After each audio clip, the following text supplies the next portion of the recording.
Assalamualaikum warahmatullahi wabarakatuh. Berjumpa kembali bersama saya Advokat Dian Berlian di channel Literatur Hukum. Nah, sahabat literatur hukum sekalian, tadi saya sepulang sidang, ya, habis sidang pidana tadi saya mendapat telepon dari sahabat saya, sahabat karib saya waktu SMA dulu.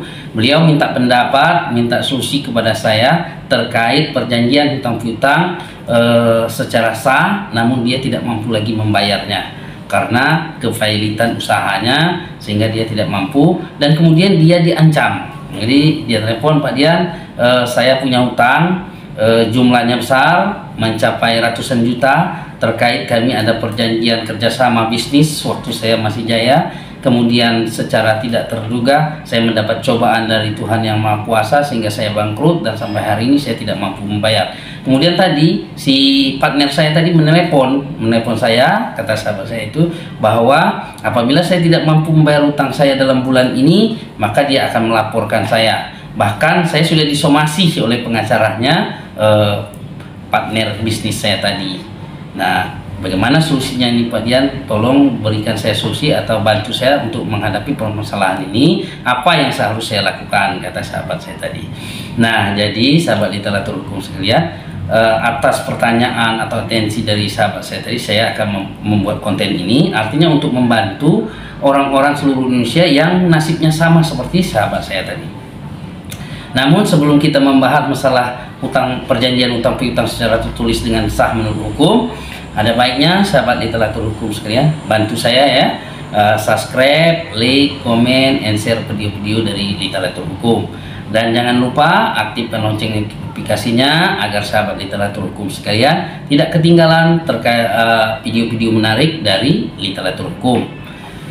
Nah, dalam kesempatan kali ini, seperti permasalahan yang dihadapi oleh sahabat saya tadi, dia mempunyai hutang yang sudah ditandatangani dan sudah dibuat perjanjian secara sah di notaris.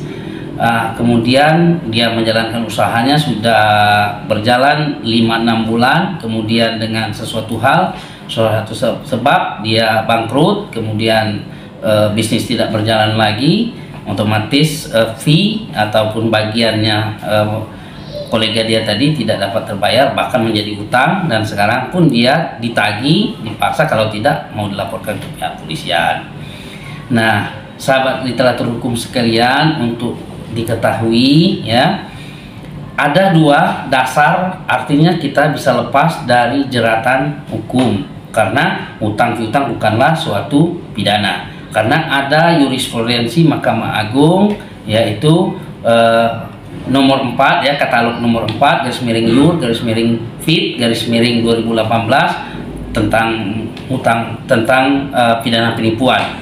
Nah, di sana dikatakan bahwa hutang piutang yang sudah dibuat perjanjian sah kemudian tidak bisa dibayar, itu bukanlah suatu penipuan. Nah, jadi itu adalah ranah perdata yang harus dipertanggungjawabkan secara pidana. Nah, kemudian sahabat literatur hukum sekalian, yang kedua yaitu pasal 19 Undang-Undang Nomor 39 tentang Hak Asasi Manusia. Pasal 2-nya menyatakan tidak bisa dipidana atau tidak ada orang yang diputusi suatu pidana atau tidak bisa dikatakan dipidana orang-orang yang karena perjanjiannya kemudian uang prestasi tidak bisa membayar hutang sesuai dengan perjanjiannya, tidak bisa dipidana karena itu adalah ranah perdata.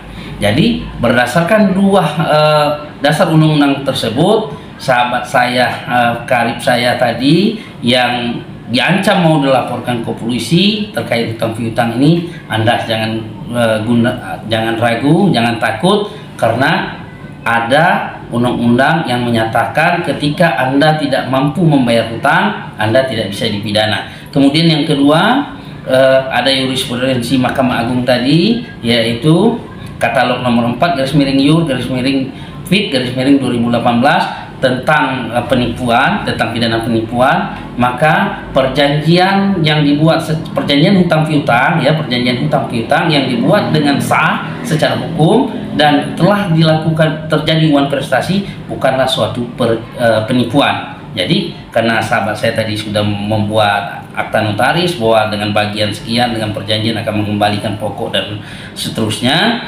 itu bukanlah penipuan, itu adalah ranah pidana. Jadi silakan kalau dia mau mengadu, mau melaporkan ke kantor polisi, silakan Anda ceritakan saja kejadiannya, bahwa bukan niat kita untuk menipu, bukan kita tidak mau bayar, tapi situasi dan keadaan lah yang memaksa kita. Nah, jadi sekali lagi saya review kembali sahabat literatur hukum sekalian di seluruh Indonesia, bahwa perjanjian tertulis secara sah tidak bisa dipidana atau bukanlah suatu tindak pidana apabila kita wan prestasi. Jadi itu adalah ranahnya perdata. Jadi sahabat literatur hukum sekalian, ya kalau memang tidak mampu benaran, ya kan, kita semua hanya punya rumah tempat tinggal, kemudian kita tidak bisa membayar, tidak bisa berbuat apa-apa, ya tidak mungkin kita bisa dipidana. Dan hutang itu ya otomatis hutang tetaplah hutang, kecuali ya kalau memang kita tidak mampu membayar, kita mohon untuk diikhlaskan kepada pemberi piutang, yang mudah-mudahan diikhlaskan. Kalau tidak ya kita serahkan kepada Yang Maha Kuasa, karena kita memang tidak mampu. Tapi kalau kita mampu, hutang tetaplah hutang, ya suatu saat dibayarlah dengan cara beransur-ansur dan lain sebagainya, sehingga kita tidak meninggalkan hutang. Bukan berarti video saya ini mengedukasikan kepada sahabat-sahabat seluruh Indonesia, bukan mengedukasikan untuk tidak membayar hutang. Tapi seandainya posisinya Anda terancam, Anda diteror, kemudian Anda ditakut-takuti, ya, diintimidasi, akan dilaporkan ke polisi, maka utang piutang ini bukanlah ranah pidana. Nah, ada dua tadi ya dasarnya, ada dua.